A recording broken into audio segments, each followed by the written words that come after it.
As you know, I am not a fan of Bluetooth devices. I have my particular biases against them and make those biases quite plain. But Bluetooth does have an inescapable convenience. A few weeks ago, a little-known company contacted me and asked if I would review their flagship Bluetooth earbuds, and I said yes. They sent me these pair of earbuds for free. The company is Knockies, and the product is the KP Pro, a Bluetooth earbud that is a total knockoff of the Apple Airpods Pro. The Knockies earbuds is currently $80. Is it $80 well spent, or simply a waste of time? It should be obvious that Knockies is a knockoff company. They take a brand name device and try to recreate it. That is precisely what they tried to do with the KP Pro. The KP Pro has an in-ear sensor so that the earbuds know when they are taken out and would stop playing audio. They have a microphone. The earbuds also have touch controls similar to the kind on the Airpods Pro. Each KP Pro earbud has a sensor on the stem you can touch to control music playback. The KP Pro charges with the standard Apple Lightning cable. Knockies does not say what codec this device supports, and it does not say what sound signature we should expect. At first blush, the KP Pro looks identical to the Airpods Pro. I was rather impressed at the similarities, but the similitude is not perfect. The charging case is barely distinguishably different from the original. There's an LED light on the front, lightning port on the bottom, sync button on the back, and door hinge that magnetically shuts, all of which is near identical copy of the Airpods Pro case. However, there is a slight difference in size. The KP Pro has a marginally wider case. The earbuds themselves are strikingly similar to the original. There is, again, a very small difference in size where the KP Pro is minutely larger. Upon closer inspection, you can tell that the earbuds are not true one-to-one copies, despite what Knockies claims on their website. The ear tips are closely related to the original Airpods Pro ear tips, but the ones on the KP Pro seem to be marginally thicker in material. Further, the method of attaching the ear tips on the KP Pro is almost the same as on the AirPods, but not quite perfect. Indeed, on the AirPods, the ear tips gently snap into place and gently pull off with a bit of effort. On the KP Pro, attaching the ear tips takes just a bit more effort and a lot more effort to take out those same ear tips. I find that the ear tips fit me about the same as the original Airpods Pro. The stock ear tips provide about average seal but do allow ambient noise through. While jogging, walking, and casually working around the house, the KP Pro stayed in place. In fact, I would say that they tended to stick in my ears a little bit better than the AirPod Pros. Overall, I think that the Knockies did a fantastic job of copying the Apple Airpods Pro. Unless you were paying very close attention, you could easily mistake one for the other. In build, the KP Pro seems a very close resemblance to the AirPods. The case, earbuds, and ear tips are all well made, and nothing feels flimsy. In comfort, the KP Pro does a fine job. The earbuds do not shift or pop out of my ears, and I find them to be slightly more stable than the Airpods Pro. Connecting the KP Pro is fairly simple. You can connect to any Bluetooth device. For Windows and Macs, simply open the case and hold down the sync button. The LED will blink in white. Go into your Bluetooth settings and you'll see the Knockies earbuds listed. The process on Android devices is also similar. For iPhones, the KP Pro makes the iPhone think it is connecting to an actual Airpods Pro. Open the case and hold it next to your iPhone. In a few moments, the iPhone will display a pop-up window indicating that the phone has connected to the Airpods Pro. The pop-up window will show some features of the Airpods Pro, including noise cancellation. Of course, the KP Pro does not have noise cancellation. This is merely a result of iOS being tricked into thinking that the phone is connecting to a legitimate Airpods Pro. Connection overall seems fairly stable.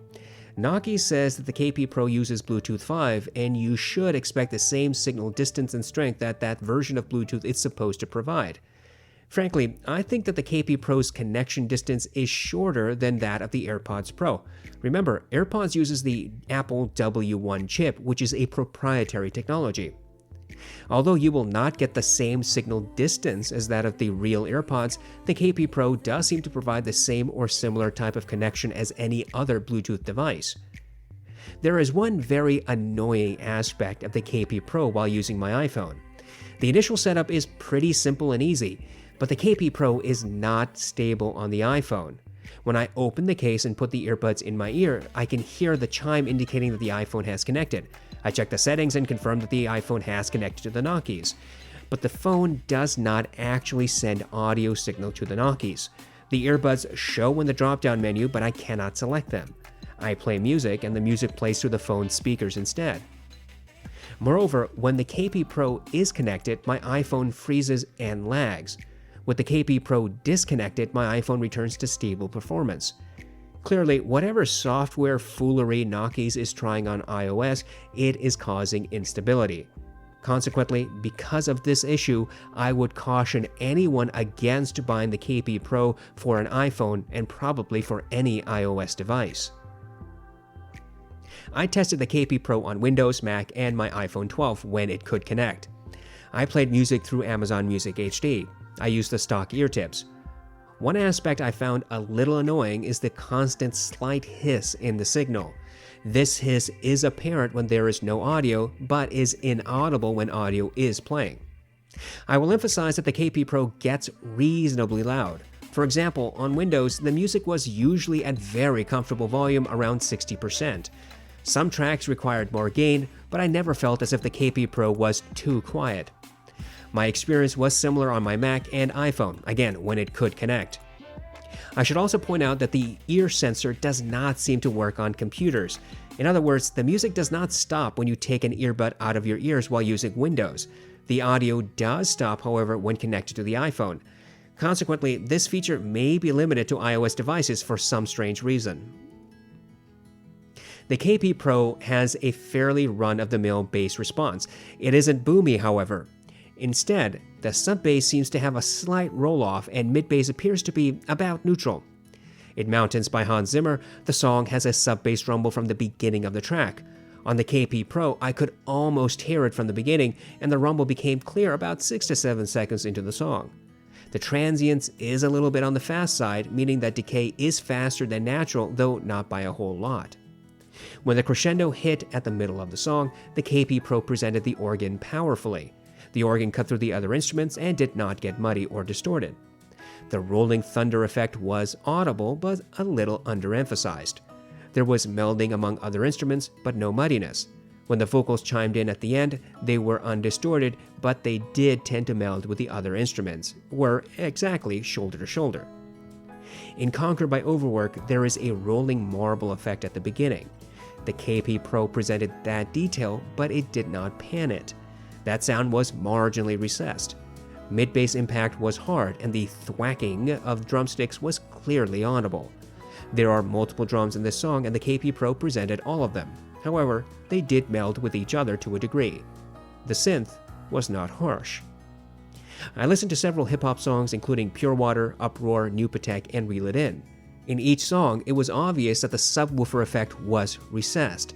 Sub-bass was present, but it sounded like it was a few rooms away from me. Sub-bass and mid-bass had slight melding, but mid-bass remained mostly clear. Vocals were about 2 steps ahead and had the requisite sparkle. There was never any harshness or distortion. Overall, the bass response is mostly clear and well controlled. The KP Pro is definitely not for bass heads, but it seems to suit most genres rather well. It appears that sub-bass is rolled off and mid-bass is close to neutral, and there is no muddiness. The mids appear to be natural and full, and vocals are forward. In Orla Gartland's song Why Am I Like This, the track has natural grain and sibilance recorded into it. On the KP Pro, both details were accurately presented. Neither was elevated. Orla's voice was easily 2 steps ahead of the instruments. The drums seemed marginally recessed, but were clear. The guitar had true timbre. There was some melding between instruments, but no muddiness. When the backup vocalist chimed in at the end of the song, she was clear and was presented in the right earbud. In Want You Back by Haim, the KP Pro again accurately presented the sibilance in the primary vocalist. It was neither accentuated nor smoothed over. At 8 seconds into the song, the primary singer emphasizes the word we, and it sounds gravelly. The KP Pro recreated that detail, but it decayed rather quickly. When the backup vocalists started singing, their individual tonalities were present. When the instrument started playing at full, the backup vocalist melded into one voice. The guitar, drums, bass, and piano all sounded full with accurate timbre. There was some melding among these instruments, but no muddiness.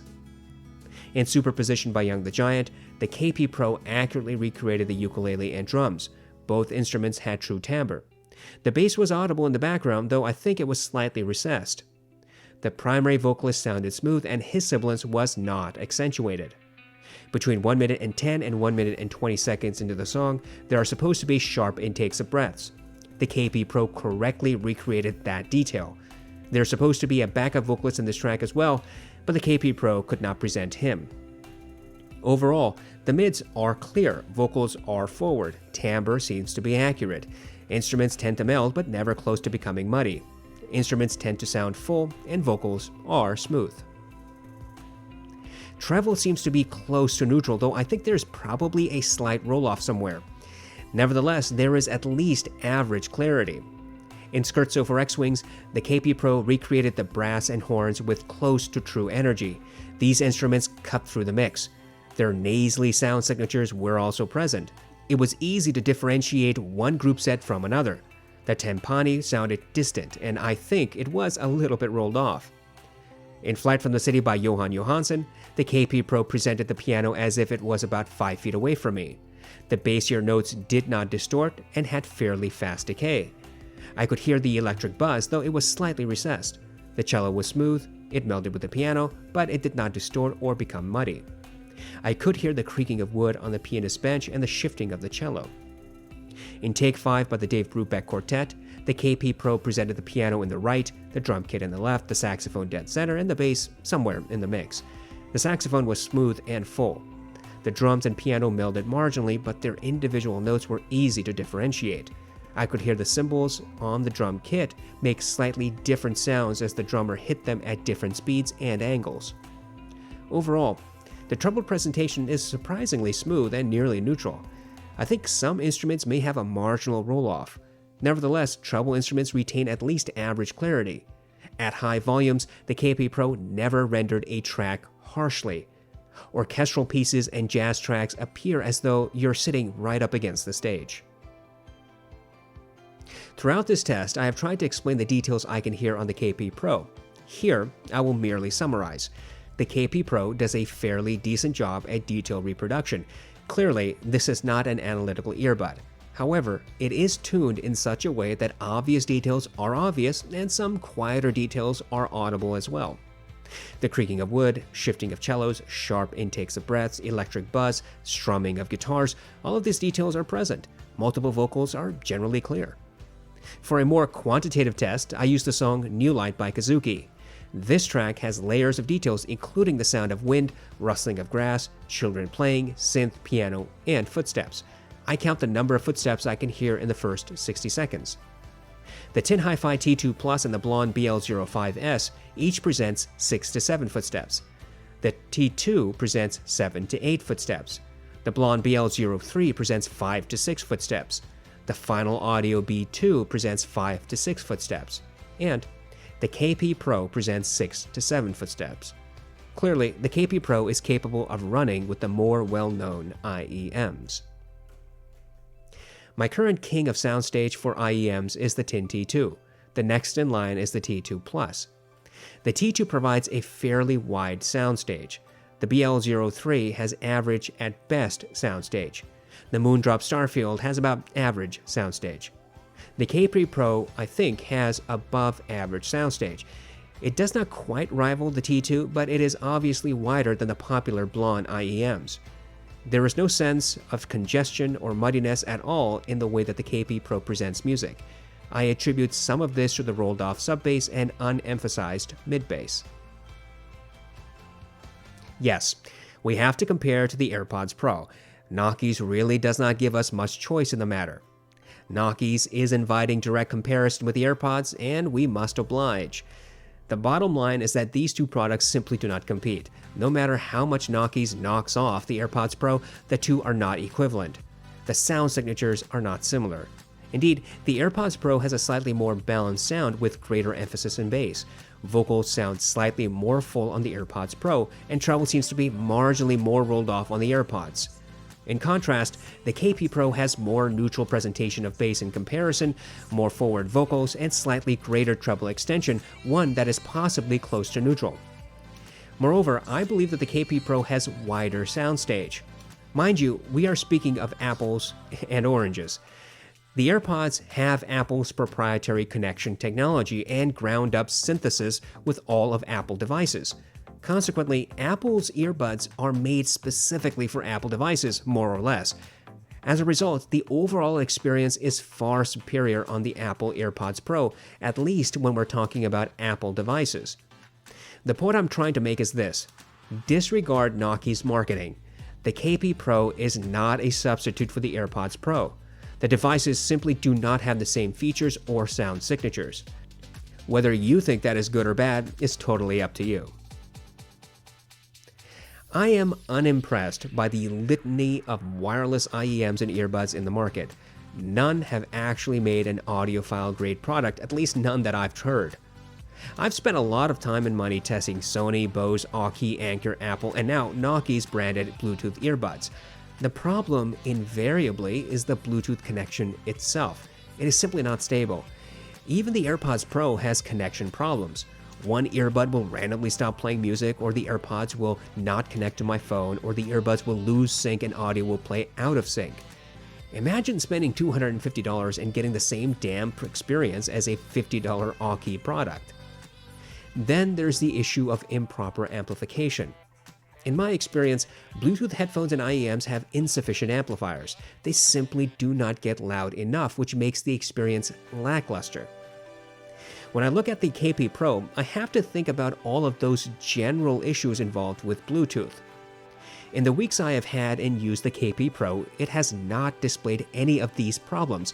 This is not because the device is superior. Instead, I think it's probably because I simply have not given it enough time to start exhibiting these problems. I have no doubt that the signal dropout, loss of sync, and disconnection will happen. My overall experience with the KP Pro has been fairly positive when compared to all the other Bluetooth earbuds I have used. In that respect, the KP Pro's usability is similar to that of those other products. But now we see Bluetooth earbuds in the $30 to $50 range. Their build quality is questionable, but if you are looking for cheap Bluetooth earbuds, then you can certainly find them. What does the KP Pro offer to entice you up the price ladder? It does not have noise cancellation. It does not have a dedicated mobile application. It does not come with an abundance of accessories. In that sense, the KP Pro is as average as all the other sub-$100 Bluetooth earbuds you find on Amazon. The KP Pro's sound signature might be a saving grace. It is conservatively balanced. In other words, it would be very easy to boost bass to win over the crowd, but Knockies tune the KP Pro towards clarity and vocal presentation. Now, this may not be your cup of tea, but it is a breath of fresh air. Too many cheap IEMs and earbuds have aggressive V-shaped sound signatures, and I think Knockies should be commended for not using that same cheap trick. So, you may or may not enjoy the sound signature, but there is nothing offensive about it, at least not in my opinion. This brings us to value. $80 is kind of a lot of money for an earbud whose entire existence revolves around the Apple AirPods it is trying to copy. Unfortunately, when you copy the original, you will be compared to the original. Here, the KP Pro simply is no substitute for the Apple product. The two are so wildly different in functionality and sound that beyond physical similarities, the two products are night and day apart. So anyone who is looking for a one-to-one copy of the AirPods Pro, keep looking. The KP Pro is not that product. But what if we separate the AirPods from the debate? How does the KP Pro perform by itself? Well, in that sense, I would say that you get the same type of functionality from other cheaper products. Sound signature aside, what does the KP Pro do that cheaper products cannot? Nothing. Like literally nothing. Indeed, you can now find an Aukey Bluetooth earbud that has active noise cancellation, and that product is cheaper than the KP Pro. Moreover, the KP Pro is the first wireless earbud that has failed to consistently connect to my iOS devices. It is also the first device to cause my iPhone to freeze merely by connecting to it. This clearly does not bode well for anyone who is an Apple user.